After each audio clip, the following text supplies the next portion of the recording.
Welcome to another episode of The Dissection. AfriForum has visited the White House before the official South African delegation has had an opportunity to engage with American diplomats to travel to America and to the White House. We're seeing reports today that a delegation from AfriForum and Solidarity has held talks at the White House with officials from the Trump administration.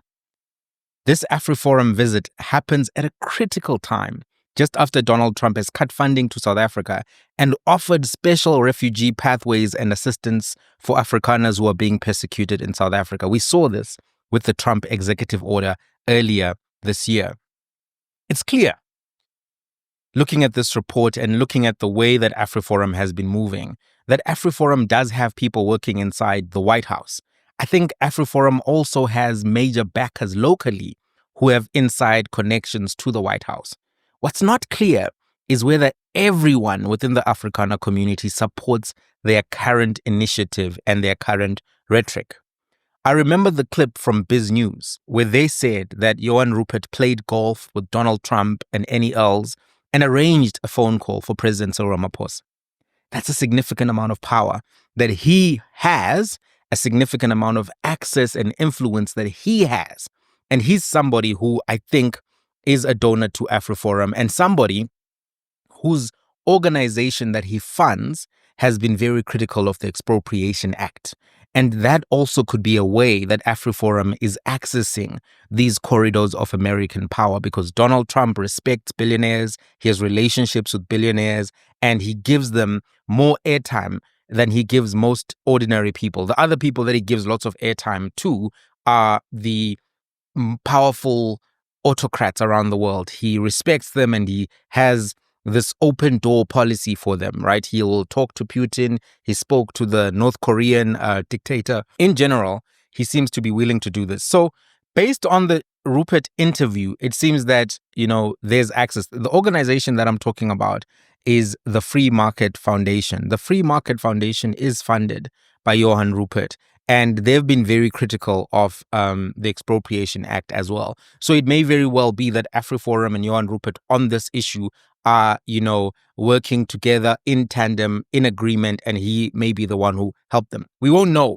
But that interview, remember it, I posted it on Twitter, and it was something interesting, that comment. I'm not going to post it here just in case they take the video down. Sometimes when the video is going viral, somebody can do a copyright thing and then it slows it down. It takes weeks for it to be resolved. So that video is on my Twitter.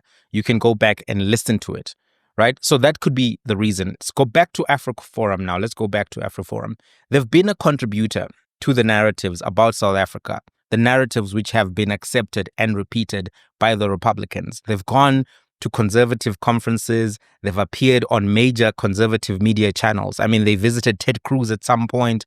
They were on the One America News Network. We recently saw Ernest Roots, who was a key figure in dealing with the international community for AfriForum and Solidarity, resigning, then showing up days later, talking to one of the most prominent voices in conservative media, Tucker Carlson.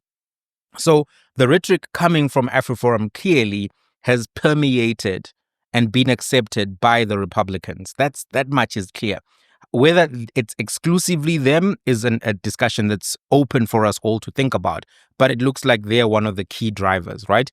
The delegation was led by the Solidarity chairperson, the CEO of Solidarity, the AfriForum CEO, Kali Kriel, as well as their head of international liaison. That was the 4-person delegation. The 4 men have previously urged the U.S. government to punish President Cyril Ramaphosa and the ANC for what they call the government's racial discriminatory legislation. They asked for intensified pressure against the African National Congress and its leaders to help secure cultural space for Afrikaners in South Africa and to act strongly against hate speech, which they said incites incidents such as farm murders where Afrikaners are a target. A quick comment on that.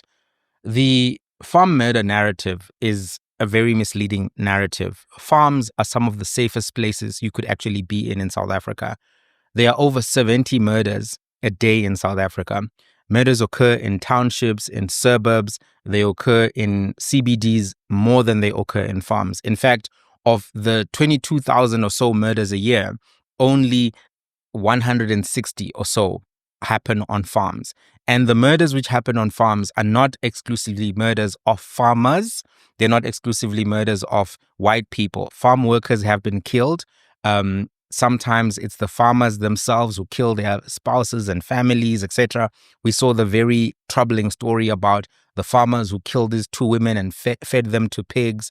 There's a lot happening on farms, and the farm murder narrative is not genuine. It's not authentic. It's not because Julius Malema sang a song that murders happen on farms. It's because criminals target all residences, all types of businesses, and farms are one of those businesses. But if you look at the farm population, there are 40,000 commercial farms in South Africa.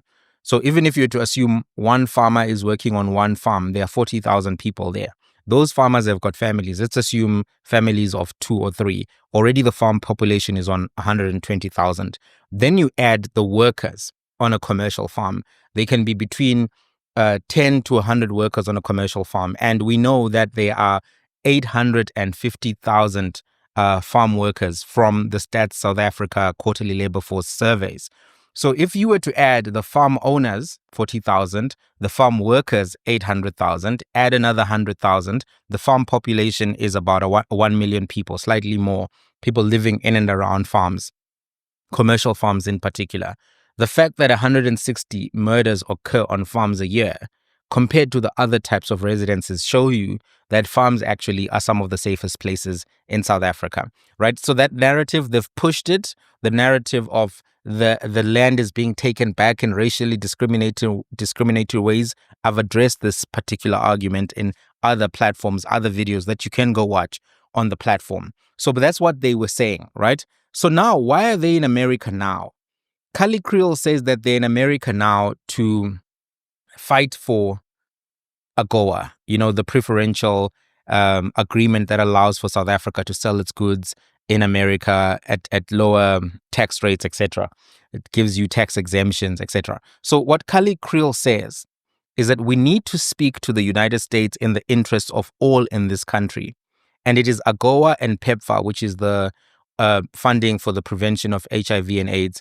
We know by the distribution of ARVs, he says, we know AGOA has had a huge effect on farming communities and it benefits factories and factory workers. And what the US says in respect of AGOA is that if you're going to abuse human rights, if you're not going to respect property rights, and you're going to act against the interests of the US, you're going to lose that. So our effort is to save AGOA by saying to the US to tell South Africa that they are contravening this. So their argument is a bit of a circular one. They're going to save AGOA by telling America to put more pressure on South Africa and the ANC by telling them that they are violating the terms of AGOA. They're not going to save AGOA by saying, no, America, you have the wrong perception about South Africa. They're going to save AGOA by saying, listen, tell them some more. Tell them some more. So, this type of argument is like putting salt in the cake mix and telling me that it's sugar and that the more salt you add, the sweeter the cake is going to get. I don't know if it's going to, because they're adding salt to the wound. They're adding salt to the wound. They're going to say, yes, Trump, you got it right. Yes, Elon Musk, you got it right. Tell them the way we are going to save AGOA is by them backing down. I don't know if the ANC is going to back down from the Expropriation Act.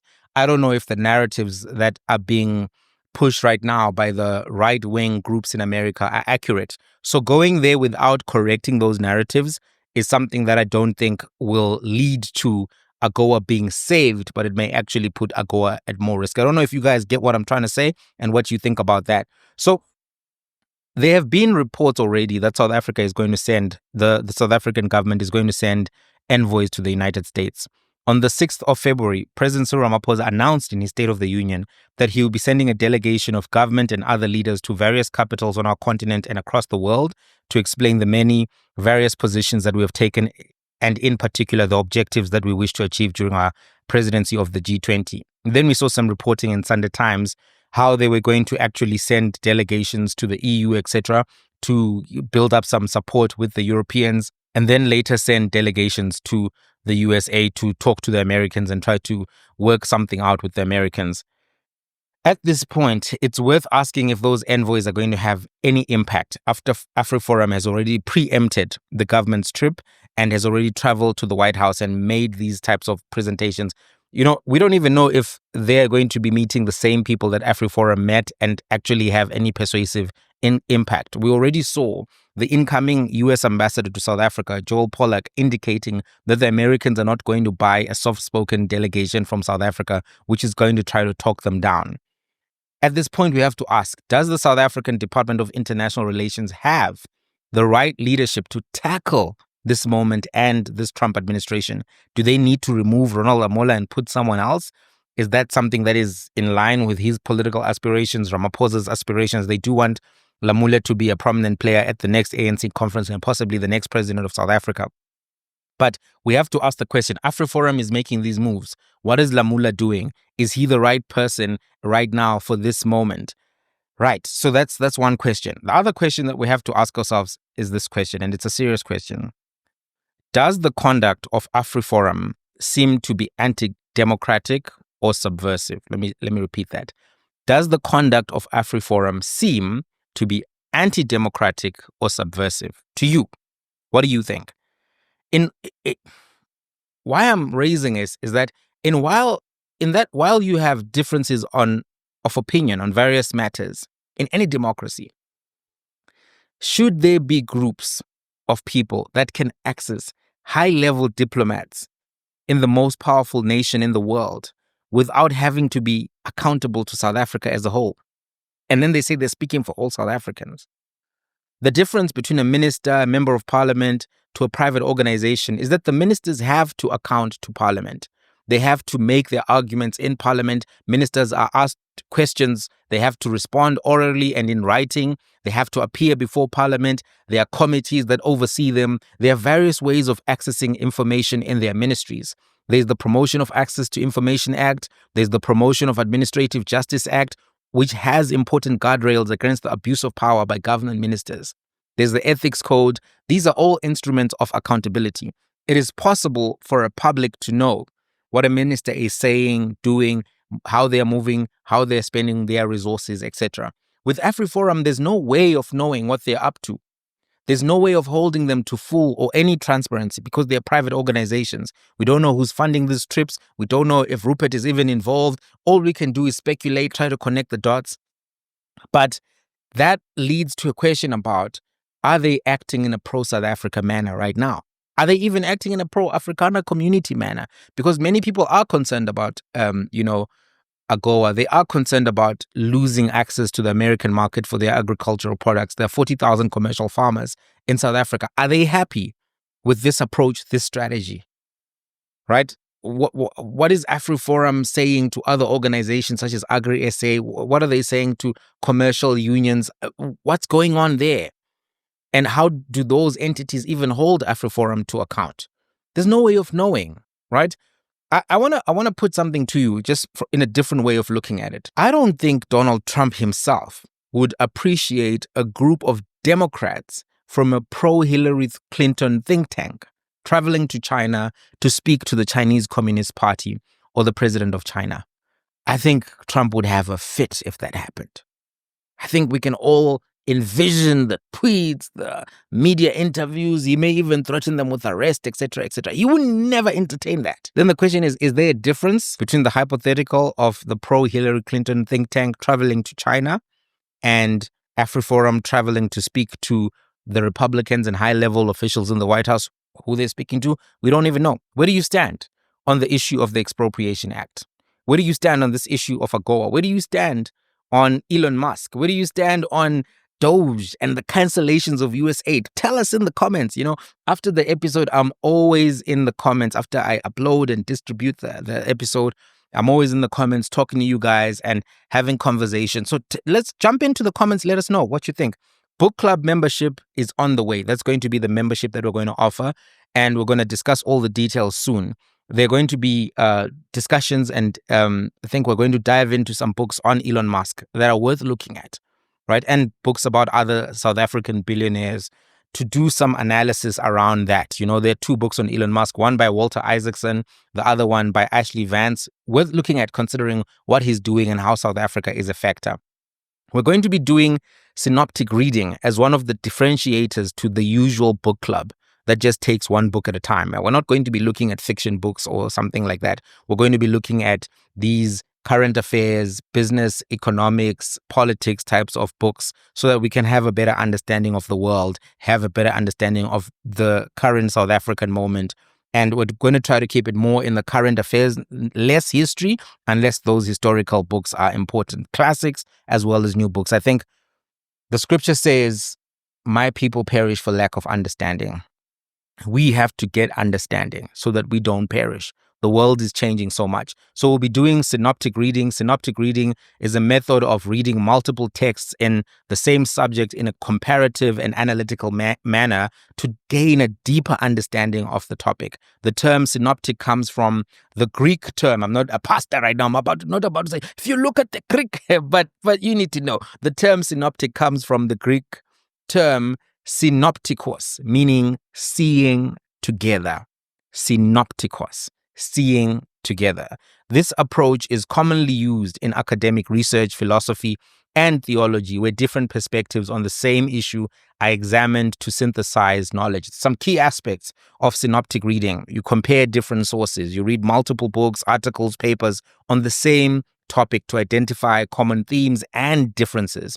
You extract core arguments. You identify and analyze the main ideas presented by each other. You synthesize information. You integrate insights from various sources to form a well-rounded perspective. You question biases, perspectives, and you evaluate the assumptions and biases of different authors. And then in so doing, you develop independent thought on that particular topic, and you can then advance the body of knowledge and thought and advance your understanding of that information as it pertains to your context. So it's a very important style of reading, very important type of analysis. And we need to do this because we are surrounded by lazy African politicians with no vision, no really forward-looking thinking, no honesty, no integrity. And the problems of Africa first have to be solved with a better understanding of what future we want to create. Not necessarily just focusing on the past and lashing ourselves. Oh, slavery was bad. Oh, no, the pyramids, they took the noses off. And there was a university in Timbuktu. Those things are all true. But at the same time, in as much as we understand and appreciate history, we have to understand and appreciate the moment and strategize and develop tactics and formulate new concepts of understanding and going forward, new concepts of identity to go forward, to fix and deliver the Africa that we deserve. And that's part of the aspiration of the book club. So it's coming. Stay tuned. It's going to happen end of the month. We're 2 days away from the launch, okay? So look out for that. Let's have a conversation in the comments. Till the next one. What do you think about AfriForum and everything it's doing?